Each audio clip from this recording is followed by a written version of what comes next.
Primeramente vamos a analizar lo que es el vector de magnetización, pero para llegar a ese concepto es necesario primero definir el modelo atómico que utilizaremos. Y utilizaremos el modelo atómico en donde los electrones giran alrededor de un núcleo. Si tenemos presente ese movimiento de los electrones girando alrededor de un núcleo, vamos a destacar dos movimientos que ocurren simultáneamente, pero que los vamos a separar por ahora. Vamos a tener el primero, que es el de los electrones orbitando alrededor de un núcleo, y el segundo de los electrones girando sobre su propio eje, a lo que llamamos un spin. Si tenemos en mente que estos dos movimientos ocurren de forma simultánea, vamos a producir un campo magnético producto de estos dos movimientos. Este campo magnético va a ser uno que ya conocemos y es el producido por un lazo de corriente. Ahora, el campo magnético del lazo, que es equivalente al producido por los dos movimientos, sabemos que tiene un momento magnético. Este está representado por I, por la corriente, por A, el área. Sin un campo magnético externo, los momentos magnéticos estarían mirando en direcciones aleatorias, de forma que sin un campo magnético externo se cancelarían entre sí, por lo que su momento magnético en total daría 0. Sin embargo, si aplicamos un campo magnético, lo que pasaría es que estos distintos momentos magnéticos del material se alinearían con el campo magnético externo, de forma que esta vez no se hace 0. Pero a todo esto, ¿qué todos estos conceptos tienen que ver con el vector de magnetización? Bueno, básicamente el vector de magnetización son estos distintos momentos magnéticos que ya vimos por unidad de volumen del material. Es decir, vamos a considerar cada unidad de volumen y vamos a analizar los momentos magnéticos que hay en esa unidad de volumen en el material. Y bueno, pues ya definida lo que es el vector de magnetización, vamos a pasar a otro concepto importante, que es el de la susceptibilidad magnética. Y bueno, su mismo nombre lo explica, y es que la susceptibilidad magnética es una medida de qué tan sensible o qué tan susceptible es un material a ceder ante un campo magnético. Esto debido a que hay materiales que son más o menos susceptibles a alinear sus momentos magnéticos con un campo magnético externo. Esto matemáticamente y en materiales lineales se representa como M igual a X sub V por H. M es el vector de magnetización que ya hemos mencionado, X sub V es la susceptibilidad y H es la intensidad de flujo magnético. Dijimos que esta ecuación solamente sirve para materiales lineales. Este tipo de materiales son los diamagnéticos y los paramagnéticos. Estos materiales lo veremos a mayor profundidad en el siguiente punto. Y el siguiente punto es cómo es que se agrupan estos materiales según sus propiedades magnéticas. Entonces, según sus propiedades magnéticas, básicamente vamos a tener 4 tipos de materiales que vamos a describir a continuación. Y es que tenemos primeramente a los diamagnéticos. Estos tienen la característica de que sin un campo magnético externo, sus momentos magnéticos apuntan de forma aleatoria. Es decir, como habíamos visto antes, la sumatoria de ellos da 0. Sin embargo, cuando tenemos un campo magnético externo, se alinean de forma contraria al campo magnético externo. Por esto, la susceptibilidad va a ser negativa y pequeña. La magnetización también va a ser pequeño y negativo porque apunta en dirección contraria, y la permeabilidad va a ser menor que 1. El siguiente tipo de material son los paramagnéticos. Al igual que en el anterior, sin un campo magnético externo, los momentos magnéticos de este tipo de materiales van a apuntar aleatoriamente. Pero con un campo magnético externo, los momentos magnéticos van a alinearse de forma paralela al campo magnético, es decir, van a apoyarlo. Por esta razón, su susceptibilidad va a ser positiva, al igual que su vector de magnetización, ya que apunta en la misma dirección que el campo magnético. Además, su permeabilidad va a ser mayor que 1. Ahora vamos a hablar de los ferromagnéticos. Los ferromagnéticos tienen una peculiaridad, y es que los momentos magnéticos están organizados en lo que llamamos dominios, que son, digamos, como partituras, podemos decir, dentro del mismo material. Cuando hay un campo magnético externo, los dominios se alinean con el campo. ¿Qué es lo que va a provocar esto? Que el campo se intensifique dentro del material. ¿Esto por qué? porque dentro del material tenemos los dominios que van a retener ese campo magnético y por eso se va a intensificar dentro del material. Por esta misma razón, también el vector de magnetización, además de ser positivo, va a ser muy grande. Igual su susceptibilidad y su permeabilidad va a ser mucho mayor que 1. Por esta razón de que se intensifica el campo dentro del material. Por último, y digamos una extra, tenemos a los ferrimagnéticos. Digo que los ferrimagnéticos son un extra debido a que los ferrimagnéticos se comportan prácticamente igual que los ferromagnéticos. Sin embargo, estos tienen una peculiaridad, y es que estos materiales pueden convertirse en imanes permanentes. Por todo lo demás, sus propiedades son muy similares a los campos magnéticos, a los ferromagnéticos. Pero cuando tenemos un ferrimagnético en presencia de un campo magnético, estos van a alinearse. Sin embargo, algunos de los momentos magnéticos, cuando deja de estar ese campo magnético externo, no se anula. ¿Esto por qué? Debido a que los iones no tienen los mismos momentos magnéticos. Por lo tanto, aunque van a apuntar en direcciones opuestas, no se van a anular porque no tienen la misma magnitud. Esto, ¿qué es lo que provoca? Que ese campo magnético externo que se haya aplicado a los ferrimagnéticos va a producir un campo magnético permanente en ese material ferrimagnético, por lo que se vuelve un imán permanente. Temperatura de Curie. La temperatura de Curie, en ocasiones también llamado punto de Curie, son metales con propiedades magnéticas las cuales las pierden al ser calentados. Es decir, es la temperatura por encima de la cual un cuerpo ferromagnético pierde su magnetismo, comportándose como un material puramente paramagnético. Ejemplo, el hierro lo pierde a 770 grados Celsius y el níquel a 360 grados Celsius. La curva de imantación del ciclo de histéresis. Se magnetiza en una dirección un material ferromagnético, sin embargo, no vuelve de nuevo a magnetización cero cuando cesa el campo magnético impulsor.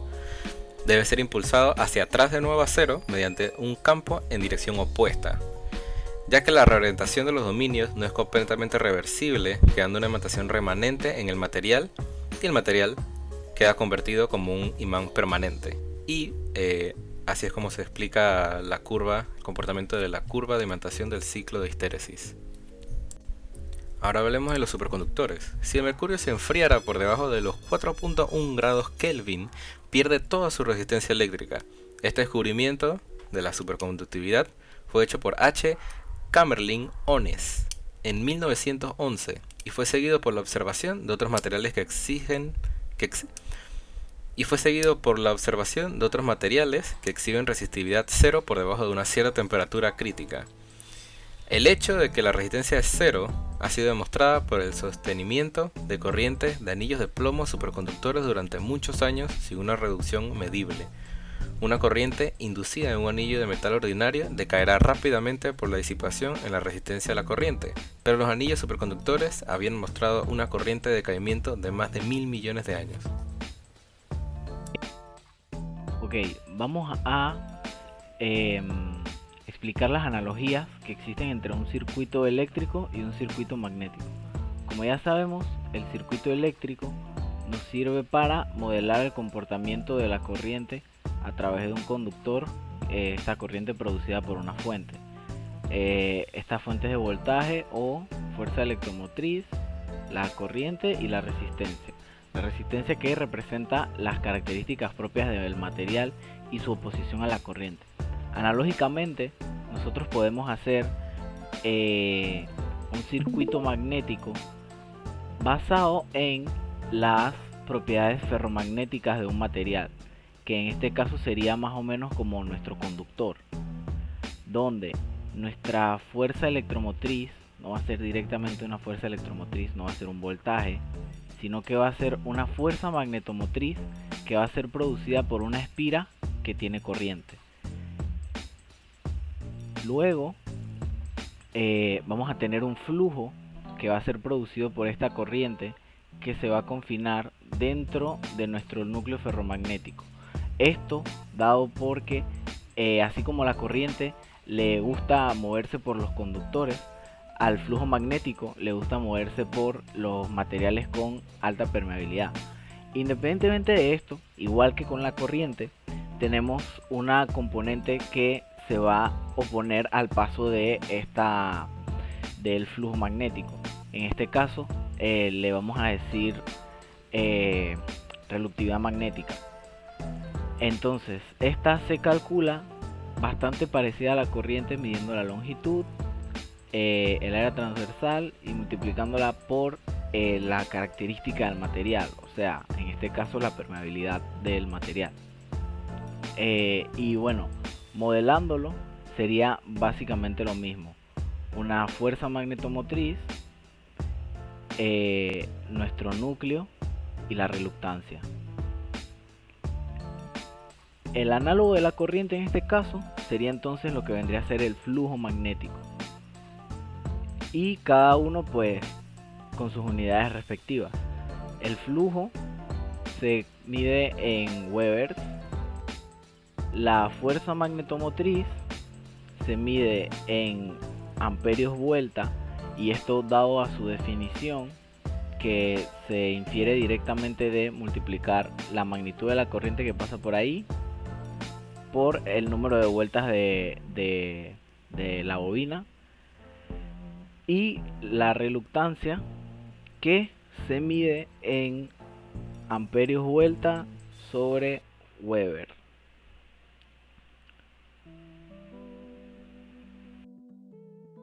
Ok, vamos a realizar este ejemplo de flujo magnético utilizando el concepto de circuito magnético.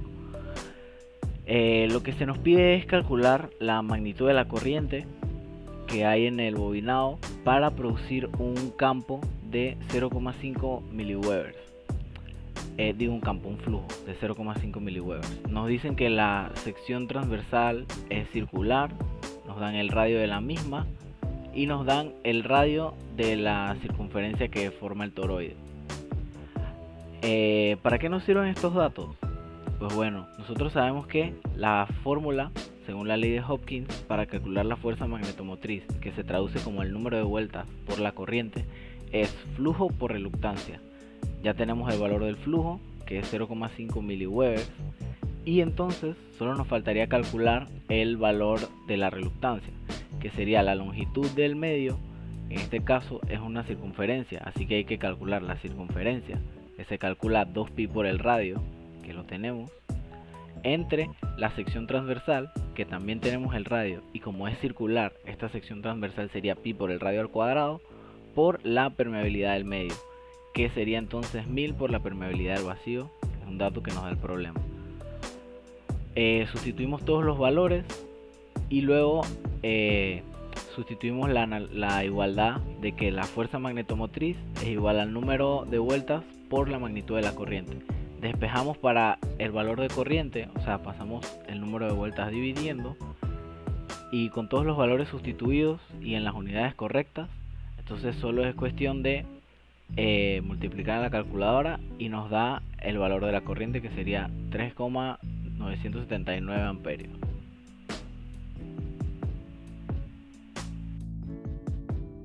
En este segundo ejemplo vamos también a encontrar la corriente que se produce la corriente que necesitamos para que se produzca un campo. En este caso no es directamente un flujo, es un campo de 0,5 teslas. Pero antes el problema nos pide que calculemos la reluctancia total, es el primer inciso. ¿Por qué la reluctancia total? Porque nosotros tenemos nuestro material ferromagnético, nuestro núcleo, pero está recortado en esta sección. O sea, lo agarraron y lo cortaron. Y bueno, pues tenemos que calcular cómo se moverá el flujo y la reluctancia total. Esto modelado es sencillo. La reluctancia del aire o de nuestro núcleo seguidamente de la reluctancia del aire.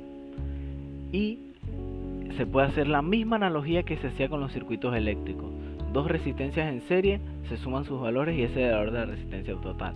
Asimismo, dos reluctancias en serie, se suma el valor y esa es nuestra reluctancia total. Y para calcular reluctancia ya sabemos que su fórmula es la longitud entre la permeabilidad por la sección transversal. La longitud total de nuestro núcleo nos la están dando, son estos 40 centímetros, o sea que la longitud aquí va a 0,4 entre la permeabilidad, que también nos las están dando, nos están dando la permeabilidad relativa, y la permeabilidad que usamos es la permeabilidad del medio, que es la permeabilidad relativa por μ0 por la sección transversal, que aquí nos están diciendo que es 12 centímetros, y nos da nuestra reluctancia en amperios vueltas sobre Weber. Ahora, la otra reluctancia, que es la del aire, sería la longitud, que serían 0,05 centímetros, por, como es el vacío, es el aire, solamente usamos la permeabilidad del aire, pero en este caso no podemos usar el área de la sección transversal porque las líneas de campo, como está en el aire, siempre van a haber unas que se salen y buscan entrar de vuelta. ¿Cómo representamos esto? Pues idealmente se suele aproximar un 5% del área transversal que se tiene, se le suma un 5% más. Y así obtenemos nuestra segunda reluctancia. La sumamos y ya tendríamos nuestra reluctancia total, el inciso A. Ahora, para el inciso B, vamos a hacer lo mismo que hicimos en el ejemplo anterior, solamente que aquí, en vez de colocar el flujo, como podemos utilizar esta relación de que el flujo es la magnitud del campo por el área, entonces solo colocamos, en vez del valor del flujo, colocamos los valores que tenemos, que son el valor del campo y el valor del área transversal. ¿Qué sección transversal vamos a usar? Pues claramente la más grande, que sería la que aproximamos con el 5%. Tenemos los valores de la reluctancia, tenemos nuestra relación, solamente pasamos dividiendo el número de vueltas y eso nos va a dar la corriente que necesitamos, que sería 0,602 amperios para producir nuestro campo de